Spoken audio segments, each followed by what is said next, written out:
नमस्कार दोस्तों, आप सबका फिर से बहुत बहुत स्वागत है हमारे इस YouTube चैनल पे। और आज हम इसमें देखने वाले हैं VRM सेक्शन को टेस्ट करने वाले हैं कि VRM सेक्शन में कौन कौन से सप्लाई बनना चाहिए, कौन कौन सा नहीं बनना चाहिए, और इसको कैसे शॉर्टकट में टेस्ट करेंगे। और इसका प्रॉब्लम भी हम देखेंगे कि कौन सा प्रॉब्लम कहाँ से आएगा, कहाँ से नहीं आएगा। ठीक है, तो अगर आपको laptop, desktop, printer, CCTV, mobile, battery, rickshaw controller या फिर ACB, PCB repairing, chip level repairing course वगैरह करना है तो आप हमारे स्क्रीन पे दिए हुए नंबर पे कांटेक्ट कर सकते हैं या फिर www.multitecinstitute.com पे विजिट कर सकते हैं। चलिए, ये जो हमें अभी पास हमारा जो बोर्ड है ये Gigabyte G41 मदरबोर्ड है और इसमें हम VRM सेक्शन का ऑन बोर्ड टेस्टिंग करेंगे कि इसको ऑन बोर्ड टेस्टिंग कैसे करते हैं। तो सबसे पहले तो आपके पास मल्टीमीटर होना चाहिए। मल्टीमीटर को DC 20 रेंज पे सेट करेंगे। एक पिन आपका ग्राउंड में होना चाहिए और ध्यान रखिए कि ऑन बोर्ड टेस्टिंग करने के लिए आपके पास पतला वाला फ्रॉग होना चाहिए। एक्चुअली मोटा वाला फ्रॉग से करेंगे तो इनके शॉर्टिंग होने का चांस थोड़ा सा ज़्यादा रहता है। तो एक तो पिन आप ग्राउंड में लगा दीजिए, जहाँ पे आपको ग्राउंड लगे वहाँ पे लगा दीजिए।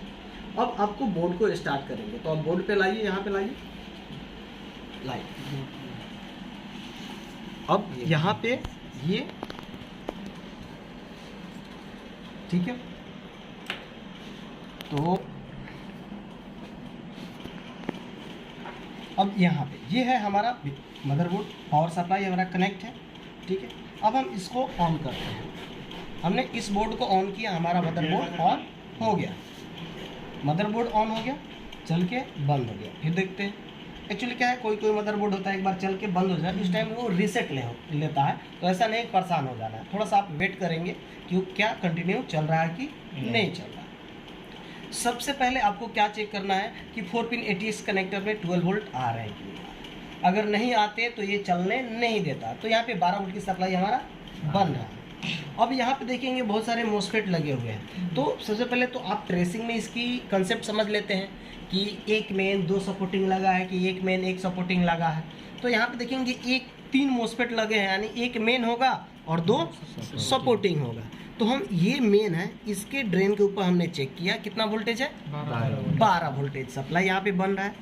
तो यहाँ पे अब देखिए ये 12 वोल्ट की सप्लाई मेन मोस्फेट के ड्रेन पे आता है और यही 12 वोल्ट की सप्लाई कहाँ जाएगा जी, VRM IC पे। अगर VRM IC की बात की जाए तो इसका पिन डिटेल हम यहाँ पे है जो दिखा देते हैं आपको।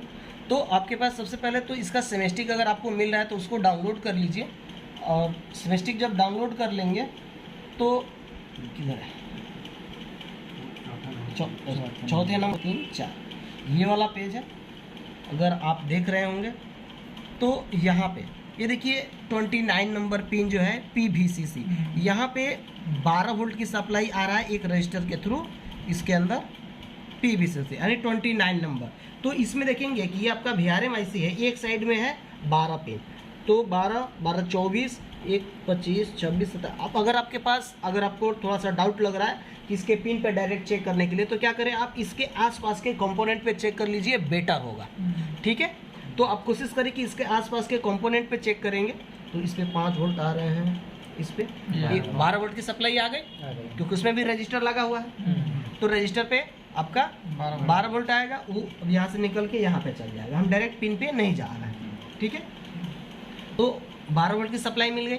उसके बाद इस IC पे क्या चाहिए जी, 10 नंबर पिन पे VCC यानी 5 वोल्ट। तो इधर 12 पिन होगा तो 10 इधर लास्ट में पड़ेगा, तो इसके आसपास के कंपोनेंट पे चेक करते हैं। 5 वोल्ट की सप्लाई आ गई,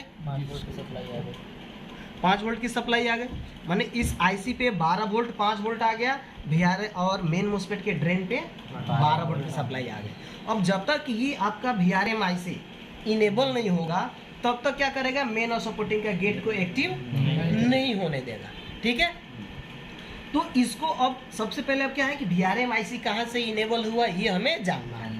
तो VRM IC इनेबल होने के लिए ड्राइवर IC या पावर IC या वोल्टेज डिवाइडर का यूज होता है। यही 3 चीज़ें होती है मोस्टली बोर्ड में देखेंगे तो ये है हमारा पावर IC। ठीक है, इस पावर IC से इसको इनेबल मिल रहा। अब इससे कैसे पता चला, तो चलिए हम यहाँ पे देखते हैं थोड़ा सा।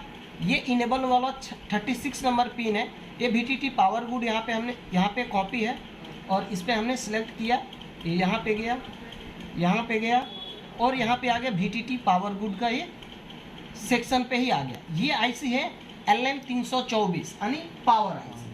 ठीक है। LN 324 पावर एक नंबर पिन से सप्लाई आउट हो रहा है जो आपको आगे जाएगा। तो अब इस सेक्शन की अगर बात की जाए तो देखिए ये क्या होता है, थोड़ा सा पावर आईसी की कंसेप्ट अगर आपको नहीं मालूम है तो हमारे चैनल पे पावर आईसी का पूरा वीडियो बना हुआ है, पहले जाके उसको देखिए फिर ये समझ में आएगा। ये टोटल 14 पिन का होता है। 14 पिन में 4 नंबर पिन 12 वोल्ट आता है और 11 number pin ground. 4 number pin देख लेते हैं तो 1 2 3 4 नंबर पिन 12 वोल्ट की सप्लाई है। 12 वोल्ट।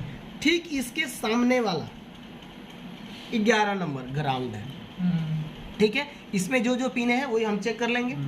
तो 1 नंबर पिन से तो आउट हो रहा है। दूसरे नंबर पिन पे VTT GMCH आ रहा है, यानी VTT यहाँ पे देखें कि ये जो VTT का सप्लाई है कितना है 1.2। कल जो VTT नहीं पढ़ाए थे मोस्फेट वाला वही, तो इसके कितने नंबर पिन पे आ रहा है 3 नंबर पिन पे। 3 नंबर पे देखिए 1 पॉइंट आ गया 2 VTT का सप्लाई आ गया। इसके जस्ट बगल वाले पे 1 वोल्ट के आसपास सप्लाई आएगा, क्योंकि यहाँ पे 1 वोल्ट कैसे बना, देखिए यहाँ पे 2.5 वोल्ट है, यहाँ पे वोल्टेज डिवाइडर लगा और यहाँ पे लिखा हुआ है कि 1 वोल्ट यहाँ पे बनेगा। ये 1 वोल्ट 2 नंबर पिन पे जाएगा तो दूसरा नंबर पिन पे देखिए आ गया। अब जब तक ये पीछे का 3 नंबर से सप्लाई नहीं आएगा और इस पे 1 वोल्ट नहीं आएगा तब तक ये आउटपुट नहीं देगा, ठीक है। तो जैसे ये 1 नंबर पे कितना आउटपुट देगा ये देख लेते हैं। कितना वोल्ट है जी 10.92 अप्रोक्स 11 वोल्ट की सप्लाई है ना।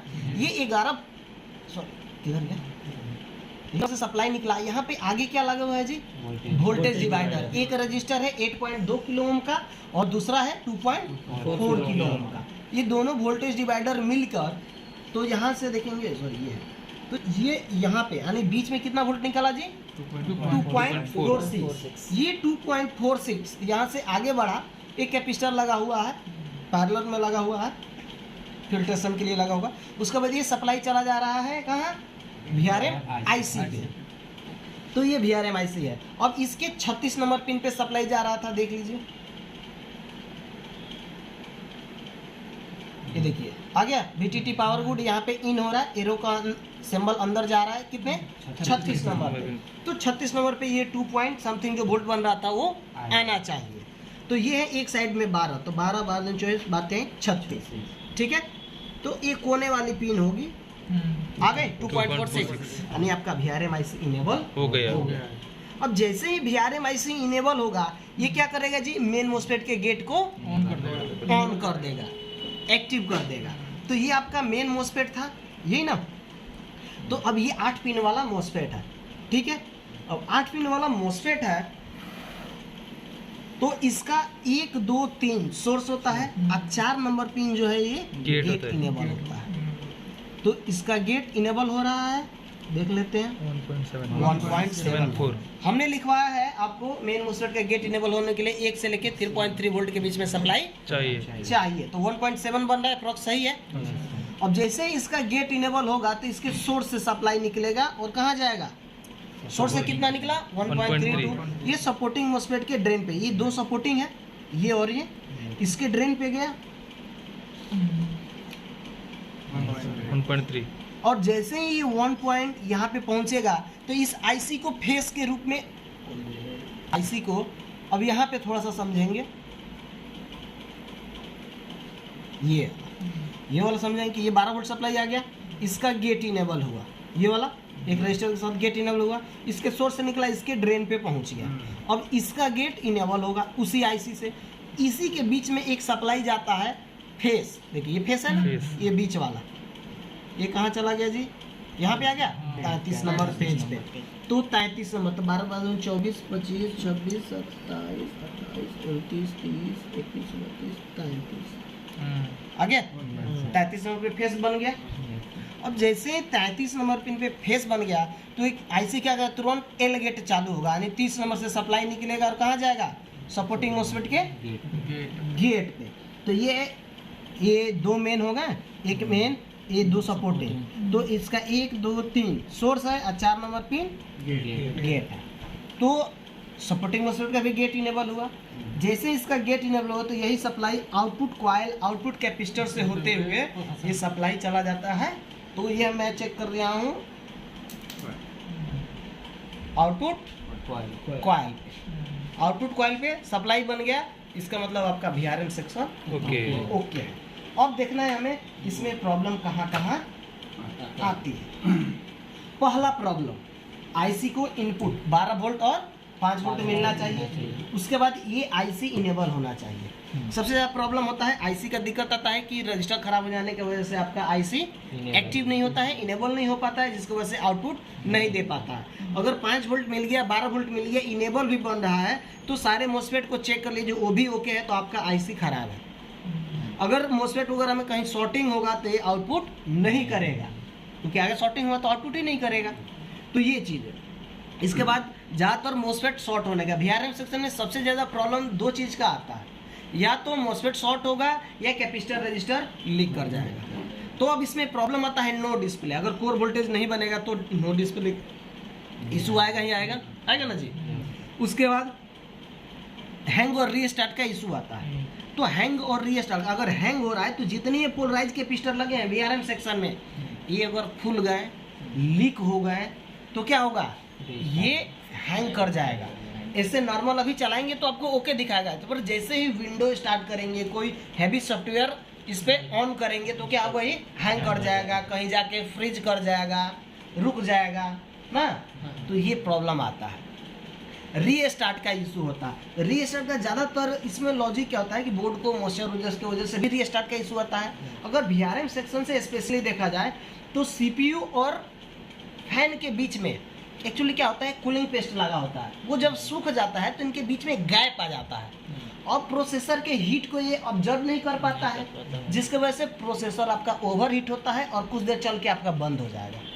रीस्टार्ट उसको कहते हैं तुरंत बंद हो रहा है, तुरंत चालू हो रहा है, तुरंत बंद हो रहा है, तुरंत चालू हो रहा है। और अगर ये कुछ देर चल के बंद हो रहा है, इसका मतलब कुछ देर प्रोसेसर चल रहा है और हीट होने के बाद आपका बंद हो रहा है। इसका मतलब कि प्रोसेसर को प्रॉपर आपका CPU फैन ठंडा नहीं कर पा रहा है।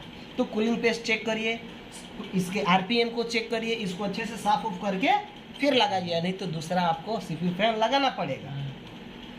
तो ये हो गया शॉर्टिंग। तो शॉर्टिंग का तो प्रॉब्लम, अगर ये चारों पिन ग्राउंड के साथ बीप कर रहा है तो VRM सेक्शन के 12 वोल्ट वाले सेक्शन में शॉर्ट है।